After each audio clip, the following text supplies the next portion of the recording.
Hello my dear students, welcome back to my channel DPSC diaries. तो स्वागत है आप सभी का डीपीएससी डायरीज़, जो आपका चैनल है, आपका हेल्पफुल चैनल है, जो आपको हेल्प करेगा एग्ज़ाम में।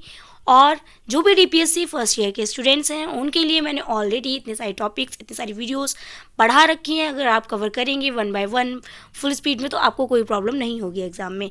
बट मैंने उसके अलावा भी क्वेश्चंस को सॉल्व कराया हुआ है, क्वेश्चन पेपर्स को सॉल्व कराया हुआ है, जो पीवाईक्यू है उनको सॉल्व कराया हुआ है। ऐसे ही इस वीडियो में भी हेल्थ केयर एंड न्यूट्रिशन वाला पेपर मैं सॉल्व करा रही हूँ, जो 50 मार्क्स का एग्जाम में आपको देखने को मिलेगा। पार्ट 1 ऑलरेडी हमने सॉल्व कर लिया है, पार्ट 2 भी सॉल्व हो गया, पार्ट 3 इस वीडियो में हम पार्ट 4 मतलब लास्ट वीडियो में हमने पार्ट 4 स्टार्ट करा दिया था, जिसमें क्वेश्चन नंबर 16 ऑलरेडी कवर कर लिया है हमने। क्वेश्चन नंबर 17, तो इसमें हम करेंगे question number 17। What do you understand by immunization? What do you understand by immunization? Prepare an immunization schedule for a child from birth to 2 years.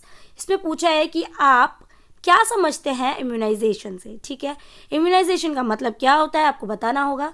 पहले introduction में आपको इम्यूनाइजेशन के बारे में बताना होगा, इम्यूनाइजेशन का क्या फ़ायदा है, क्या लॉस, ऐसे ऐसे आपको मतलब जो भी आपको समझ आता है पॉइंट टू पॉइंट। बट पहले आपको इंट्रोडक्शन देना होगा, पहले आपको बताना होगा कि इम्यूनाइजेशन क्या होता है। इसके बारे में थोड़ा सा बताइए, उसके बाद में अपने पॉइंट्स को एक्सप्लेन करेंगे। ठीक है, prepare an immunization schedule for a child from birth to 2 years। आपको प्रिपेयर करना होगा इम्यूनाइजेशन शेड्यूल बच्चे के लिए जो 2 years का होगा, बर्थ से 2 years तक के बच्चे का। ठीक है, तो आइए स्टार्ट करते हैं। Answer, immunization is the process of protecting a child from infectious diseases by giving vaccines which help the body develop immunity। Immunization का प्रोसेस होता है कि आपकी प्रोटेक्ट करना। इम्यूनाइजेशन का यही है काम कि वो प्रोटेक्ट करता है। Immunization is the process of protecting a child from infectious diseases.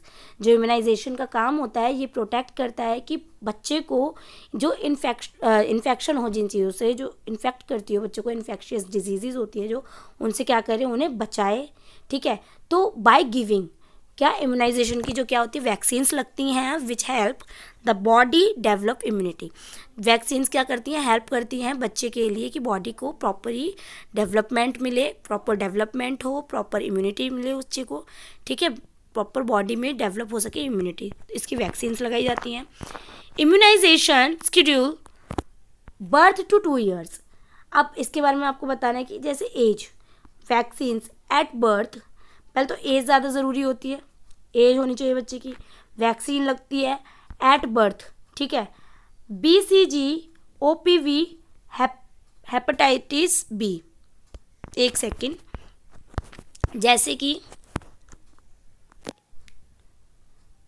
ठीक है, एट बर्थ जब बच्चे का बर्थ होता है, यानी कि जब बच्चा जन्म लेता है तब उसको लगती है BCG, OPV, ठीक है, OPV0 या OPVO, हेपेटाइटिस बी। ठीक है, OPVO और हेपेटाइटिस बी, ये 3 वैक्सीन लगती हैं बच्चे को। और 6 वीक्स में बच्चे को 6 वीक्स में लगती है DPT1 और OPV1 हेपेटाइटिस बी। ठीक है, 3 वैक्सीन फिर ये लगती हैं बच्चे को 6 वीक में। और 10 वीक्स में यानी कि 10 हफ्तों में बच्चे को लगती है DPT2 और OPV2 वैक्सीन, यानी कि ये 2 वैक्सीन लगती हैं बच्चे को। नेक्स्ट है 14 वीक्स में DPT3 और OPV3। ठीक है, फिर 14 वीक्स में फिर DPT3 और OPV3 2 वैक्सीन लगती है। फिर जब बच्चा 9 महीने का होता है, यानी कि 9 मंथ्स का, मीजल्स वैक्सीन। आई होप मैंने ये कराया हुआ है, ये मैं वीडियो का लिंक देखूंगी, मैं वीडियो को अगर मैंने ये टॉपिक पढ़ाया होगा तो मैं वीडियो का लिंक डिस्क्रिप्शन में ज़रूर डालूंगी। 9 मंथ्स का होता है, मीजल्स की वैक्सीन लगती है। ठीक है, 16 to 24 मंथ्स का हो तो DPT बूस्टर, OPV बूस्टर, ये 2 वैक्सीन लगती हैं। नेक्स्ट है, vaccination protects children from serious diseases like polio, measles, tuberculosis and diphtheria. ठीक है, जो वैक्सीनेशन होता है ये प्रोटेक्ट करती है बच्चे को सीरियस डिजीजेस, यानी कि जो जो बड़ी बीमारी होती हैं उनसे बचाने के लिए, जैसे कि पोलियो, मीज़ल्स की प्रॉब्लम होना, ये भी बहुत ज़्यादा प्रॉब्लम होती है। इसमें बच्चे को बहुत ही ज़्यादा खतरनाक बीमारियां होती हैं। पोलियो हो गया, मीज़ल्स हो गया, ट्यूबरकुलोसिस हो गया और डिप्थीरिया हो गया। इन सभी की क्या होती है, वैक्सीनेशन इसीलिए लगाई जाती है जिससे ये प्रोटेक्ट कर सके और इम्यूनिटी सिस्टम, बच्चे का इम्यूनाइजेशन सिस्टम क्या हो, मजबूत हो सके, स्ट्रांग हो सके। नेक्स्ट है, immunization is essential for ensuring healthy growth and preventing life threatening diseases in children। जो इम्यूनाइजेशन है ये बहुत ज़्यादा ज़रूरी होता है बच्चे के लिए, उसकी हेल्दी ग्रोथ के लिए, जिससे वो प्रिवेंट कर सके, डिजीज़ से बच सके, लाइफ थ्रेटनिंग डिजीज़ से बच सके। ठीक है, आई होप आपको ये क्वेश्चन समझ में आया होगा। वीडियो का लिंक डिस्क्रिप्शन में जरूर डालूंगी मैं। जो मैंने ये टॉपिक पढ़ाया है इसको मैंने डिटेल में कराया हुआ है, क्योंकि बहुत टाइम हो गया वीडियोस को, मैंने बहुत टाइम से वीडियोस बना रही हूँ मैं, तो मुझे प्रॉपर याद नहीं। अगर वीडियो नहीं बनाई होगी तो मैं इस टॉपिक पर वीडियो ज़रूर बनाऊँगी। अगर वीडियो होगी तो मैं इसका वीडियो का लिंक ज़रूर डिस्क्रिप्शन में डालूंगी, इस टॉपिक का, वैक्सीनेशन वाला। ठीक है, तो नेक्स्ट क्वेश्चन है, question number 18, mention different modes of transmission of infectious diseases। ठीक है, इसमें क्या पूछा है कि आपको मेंशन करना है, डिफरेंट मोड्स को बताना है जो ट्रांसमिशन इन्फेक्शियस डिजीज़ होती है उनके बारे में। ठीक है, what preventive measures will be taken to avoid these। क्या क्या आपको करना चाहिए, प्रिवेंटिव मतलब कि क्या क्या प्रिवेंटिव, आपको क्या क्या प्रिवेंट करने के लिए अपने आप को क्या क्या करना चाहिए अवॉइड करने के लिए इसे। ठीक है, नेक्स्ट आपको आंसर बताना होगा पहले कि ट्रांसमिशन क्या है, मोड ऑफ ट्रांसमिशन क्या है, उसके बारे में बताना होगा। एयरबोर्न ट्रांसमिशन क्या होता है, देखो, थ्रू कफिंग एंड स्नीजिंग। ये क्या होता है, थ्रू कफिंग, कफ, स्नीजिंग, जैसे कोई छींक रहा है, कोई खांस रहा है, इससे होता है। जैसे एयर हमारे बोलने के थ्रू, हमारे पास में कोई बैठा है, बोलने के थ्रू, ठीक है, जो खांसते हैं उससे और छींकते हैं उससे जो बढ़ती है वो एयरबोर्न ट्रांसमिशन बोलते हैं इसको। ठीक है, एग्जाम्पल है ट्यूबरकुलोसिस, जैसे कोई आपके पास बैठ के खांस रहा है तो आपको भी हुआ, जिसको टीबी आपने देखा, अगर कोई टीबी है जिसको, वो क्या होती है, इन्फेक्शियस डिजीज़ होती है, इससे क्या होता है, इन्फेक्शन फैलता है। अगर कोई खांस रहा है तो वो बहुत ज़्यादा उसमें चांसेस होते हैं कि आपके पास भी वो बीमारी पहुंच जाए। ठीक है, नेक्स्ट है, पहुंच जाए मीन्स आपको भी वो बीमारी हो सकती है, इसलिए बहुत ज़्यादा सेफ्टी ज़रूरी होती है। Water and food contamination through unsafe food and water, यानी कि वाटर एंड फूड कंटेमिनेशन का मतलब है कि थ्रू अनसेफ वाटर और फूड से जो बीमारी होती है, जैसे कॉलेरा। ठीक है, कोई अनसेफ वाटर है, गंदा पानी है, खाना है गंदा, तो इससे क्या होगा, कॉलेरा बनता है। मैंने कॉलेरा वाला टॉपिक बहुत ही क्लियरली, बहुत ही डीपली तरीके से पढ़ाया हुआ है डिटेल में। ठीक है, डायरेक्ट कॉन्टैक्ट से क्या होती है, जैसे टचिंग इन्फेक्टेड पर्सन। अब डायरेक्ट कॉन्टैक्ट का मतलब यह होता है कि डायरेक्ट कॉन्टैक्ट किसी के टच करने से, किसी के आपके पास रहने से, साथ रहने से, किसी की कोई चीज़ यूज़ करने से क्या हो गया, ये डायरेक्ट कॉन्टैक्ट, स्किन इन्फेक्शंस हो सकते हैं इससे। नेक्स्ट है वेक्टर बोन ट्रांसमिशन का मतलब है थ्रू इंसेक्ट्स लाइक मॉस्किटोज, जो मच्छरों से होती है, जैसे कि मलेरिया मच्छरों से होती है, तो इसे क्या बोलेंगे, वेक्टर बोन ट्रांसमिशन। ठीक है, through insects like mosquitoes. Next है blood transmission through infected blood और नीडल्स। ब्लड ट्रांसमिशन कैसे होता है कि जैसे कि कोई जो नीडल होती है, यानी कि सुई होती है, उससे, ठीक है, ब्लड में क्या होना, इन्फेक्शन होना।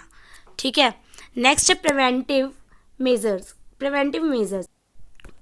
प्रिवेंटिव क्या क्या है इसके, maintain personal hygiene and wash hands regularly. क्या करना चाहिए, मेंटेन करना चाहिए पर्सनल हाइजीन को, और क्या करना चाहिए, हैंड वॉश रखने चाहिए, रेगुलरली हैंड वॉश करो, खाना खाने से पहले, कहीं बाहर से आओ, कहीं जाओ तो क्या करना चाहिए, हैंड वॉश करना चाहिए, प्रॉपरली क्लीन रखना चाहिए अपने आप को, मेंटेन करनी चाहिए पर्सनल हाइजीन। ठीक है, नेक्स्ट है drink clean and safe water आपको पीना हो, ठीक है, वो पिए आप। Take vaccination on time to time आपको वैक्सीन लगवानी होगी, टाइम टू टाइम वैक्सीन लगवाएं। Keep surroundings clean and free from mosquitoes. आप क्या करें, अपने आसपास का एरिया साफ़ सुथरा रखें, जिससे क्या रहे, आपको मॉस्किटोज यानी मच्छरों से कोई भी प्रॉब्लम ना हो, मच्छरों की बीमारियों से बचें। ठीक है, मच्छरों से सेफ रहें। Avoid close contact with infected persons. Avoid करें close contact with infected person. जैसे किसी को इन्फेक्शन हो रहा है या कोई प्रॉब्लम हो रही है तो आप उससे क्या करें, अवॉइड करें, उसके पास, उसके आसपास या उससे डिस्टेंस बनाए, उससे दूरी बनाए रखें। ठीक है, क्लोज कॉन्टैक्ट से नहीं रहना, दूर रहना है, थोड़ा दूरी बना के डिस्टेंस रखना है। ठीक है, इन्फेक्टेड पर्सन से। नेक्स्ट है conclusion. By maintaining hygiene, proper sanitization. ठीक है, by maintaining hygiene, hygiene maintain करें, प्रॉपर सैनिटाइजेशन करें एंड वैक्सीनेशन करें। The spread of infectious diseases. ठीक है, जिससे ये जो स्प्रेड यानी कि जो ये स्प्रेड होती है, पूरे में फैलती है, diseases can be effectively prevented. ठीक है, इससे क्या कर सकेंगे, अपने आप को आप बचा सकेंगे, इफेक्टिवली प्रिवेंट कर सकेंगे। ठीक है, तो मेंटेन करना बहुत ज़रूरी है, हाइजीनिक रहना भी बहुत ज़्यादा ज़रूरी है। तो ये था पेपर हेल्थ एंड न्यूट्रिशन वाला DPSC फर्स्ट ईयर का। आई होप आपको समझ में आया होगा किस तरीके के क्वेश्चन एग्जाम में पूछे जा सकते हैं। ऐसे ही क्वेश्चन एग्जाम में पूछे जा सकते हैं। आपको टॉपिक मैंने जितने भी टॉपिक मैंने कराए हुए हैं ना इस सब्जेक्ट से रिलेटेड, वो सभी बहुत ज़्यादा इंपॉर्टेंट है। तो ज़रूरी नहीं है कि हर क्वेश्चन कवर हो जाए। ठीक है, आपको वीडियो देख के ही समझ में आएगा कि कैसे क्वेश्चन भी एग्जाम में आ सकते हैं, क्योंकि बहुत सी वीडियो मैंने ऐसी सारी वीडियो कोई भी नहीं कराई हुई हैं। ठीक है, सभी वीडियोस को, सभी टॉपिक्स को, जो इम्पॉर्टेंट मोस्ट इम्पॉर्टेंट टॉपिक होते हैं, मैंने उन्हें ही पहले कवर कराया है। DPSC फर्स्ट ईयर की वीडियोस मैंने बहुत सारे सब्जेक्ट्स की कवर करा रखी हैं। जो सबसे ज़्यादा इम्पॉर्टेंट वीडियो है, टॉपिक है, मैंने उसे ही पढ़ाया है, जिससे आपको एग्जाम में हेल्प मिले। ठीक है, आई होप आपको समझ में आ रही होगी मेरी बात। क्वेश्चन पेपर सॉल्व करो, बट टॉपिक बहुत ज़्यादा इंपॉर्टेंट है, क्योंकि सभी क्वेश्चन पेपर में रिपीट नहीं हुए हैं, सभी क्वेश्चन टॉपिक के अकॉर्डिंग नहीं आए हुए हैं। मैंने टॉपिक बहुत ज़्यादा इंपॉर्टेंट वाले कराए हुए हैं, जिसको आपको देखना एग्जाम में बहुत ज़्यादा हेल्प मिलेगी। वीडियो को पूरा देखें, एंड तक देखें। ठीक है, सभी वीडियोज़ को देखें, चैनल को सब्सक्राइब करें, लाइक करें और जितना हो सके शेयर करें DPSC फर्स्ट ईयर स्टूडेंट्स को। आई होप आप सभी को मेरी बात समझ में आई होगी। वीडियो पसंद आए तो लाइक ज़रूर करें। Thank you for listening. मिलते हैं नेक्स्ट वीडियो में। Bye bye.